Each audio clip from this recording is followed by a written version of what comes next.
ಹರೇ ಕೃಷ್ಣ. ನಮಸ್ತೆ ಸ್ನೇಹಿತರೆ, welcome back to my YouTube channel. ಇವತ್ತಿನ ವಿಶೇಷ ಏನಪ್ಪ ಅಂದರೆ ಫ್ರೂಟ್ಸ್ ಕಸ್ಟರ್ಡ್. ಈಗ ನವರಾತ್ರಿ ವಿಶೇಷವಾಗಿರೋದ್ರಿಂದ ಪ್ರತಿದಿನ ದೇವರಿಗೆ ಒಂದಲ್ಲ ಒಂದು ನೈವೇದ್ಯನ ಅರ್ಪಿಸಬೇಕು. ಹಾಗಾಗಿ ನಾನಿಲ್ಲಿ ಪಂಚಾಮೃತ ಫ್ರೂಟ್ಸ್ ಕಸ್ಟರ್ಡ್ನ ಸೆಲೆಕ್ಟ್ ಮಾಡ್ಕೊಂಡಿದ್ದೀನಿ. ವಿಡಿಯೋ ಇಷ್ಟ ಆದಲ್ಲಿ ಕೊನೆವರೆಗೂ ನೋಡಿ. ಯಾರೆಲ್ಲ ನಮ್ಮ ಚಾನಲ್ನ ಸಬ್ಸ್ಕ್ರೈಬ್ ಮಾಡ್ಕೊಂಡಿಲ್ವೋ ಸಬ್ಸ್ಕ್ರೈಬ್ ಮಾಡ್ಕೊಳ್ಳಿ. ಮೊದಲಿಗೆ ನಾನಿಲ್ಲಿ 2 ಆಪಲ್ಲು, 1 ದಾಳಿಂಬ್ರೆ, 1 ಮರಸೇಬು, 5ರಿಂದ 6 ಬಾಳೆಹಣ್ಣು ಮತ್ತು ಒಂದು ಸ್ವಲ್ಪ ಪಪ್ಪಾಯನ ತೊಗೊಂಡಿದ್ದೀನಿ. ಕೂಡ ಯಾವುದೇ ಥರ ಹಣ್ಣುಗಳಿದ್ರು ಓಕೆ. ಸಪೋಟ, ಮಾವಿನ ಹಣ್ಣು ಸೀಸನಲ್ಲಿ ತುಂಬ ಜನ ಮಾವಿನ ಬಳಸಿ ಫ್ರೂಟ್ ಕಸ್ಟರ್ಡ್ನ ಮಾಡ್ತಿದ್ದಾರೆ.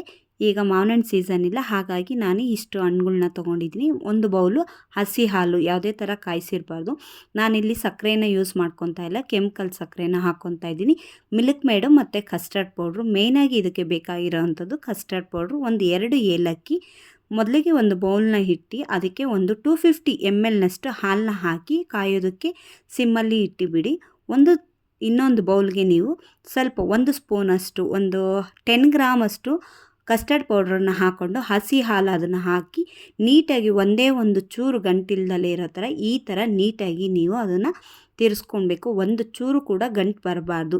ಏನು ನೀವು ಬಿಸಿ ಮಾಡೋದಕ್ಕೆ ಅಂತ ಇಟ್ಟಿದ್ದೀರಲ್ಲ ಆ ಹಾಲಿಗೆ ಈ ಕಸ್ಟರ್ಡ್ ಪೌಡ್ರನ್ನ ಹಾಕಿ ಸಿಮ್ಮಲ್ಲೇ ಇಟ್ಟು ಇದನ್ನು ಸಿಮ್ಮಲ್ಲೇ ಮಾಡ್ಕೋಬೇಕು. ಯಾಕಂದರೆ ಜಾಸ್ತಿ ಉರಿ ಇಡೋದ್ರಿಂದ ಹಾಲು ಒಡೆದೋಗುತ್ತೆ, ಇಲ್ಲ ಅಂದರೆ ಗಟ್ಟಿ ಬಂದ್ಬಿಡುತ್ತೆ. ಹಾಗಾಗಿ ತೆಳುಗೆ ಮಾಡ್ಕೊಬೇಕು. ಹಾಲು ಬಿಸಿ ಆಗ್ತಿದ್ದಂಗೆ ಒಂದು ಕೈಯಲ್ಲಿ ನೀವು ಸೌಟನ್ನ ಹಿಡ್ದು ಹಾಲನ್ನ ತಿರ್ಕೊತಾ ಇರಿರಿ.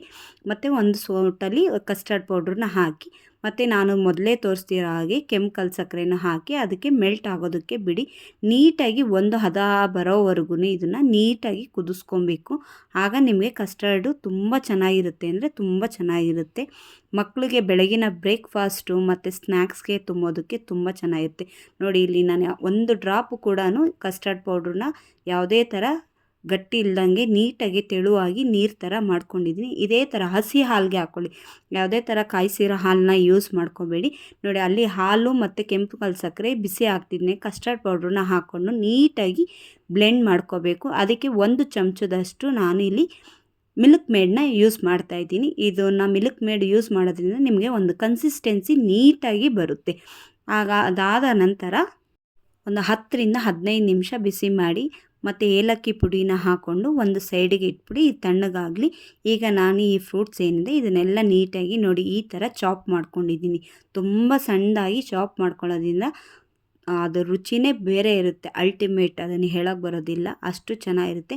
ಅಷ್ಟರೊಳಗಡೆ ನೋಡಿ ನೀವು ಫ್ರೂಟ್ಸ್ನೆಲ್ಲ ಕಟ್ ಮಾಡ್ಕೊಳ್ಳೋ ಅಷ್ಟೊತ್ತಿಗೆ ಏನು ಕಸ್ಟರ್ಡ್ ರೆಡಿ ಮಾಡಿರ್ತೀರ ಅದು ತುಂಬ ತಣ್ಣಗಾಗಿರುತ್ತೆ. ಬೇಕಾದಲ್ಲಿ ನೀವು ಡ್ರೈ ಫ್ರೂಟ್ಸ್ಗಳ್ನ ಇದಕ್ಕೆ ಯೂಸ್ ಮಾಡ್ಕೊಬೋದು. ಗೋಡಂಬಿ, ದ್ರಾಕ್ಷಿ, ಬಾದಾಮಿ, ಪಿಸ್ತಾ, ವಾಲ್ನಟ್ಸ್, ಈ ಥರ ಯಾವುದೇ ಫ್ರೂಟ್ಸ್ ಯೂಸ್ ಮಾಡಿದ್ರೂ ತುಂಬ ಚೆನ್ನಾಗಿರುತ್ತೆ. ನೋಡಿ, ಈಗ ಫ್ರೂಟ್ಸ್ ಸಲಾಡ್ ರೆಡಿಯಾಗಿದೆ. Thank you for watching my YouTube channel.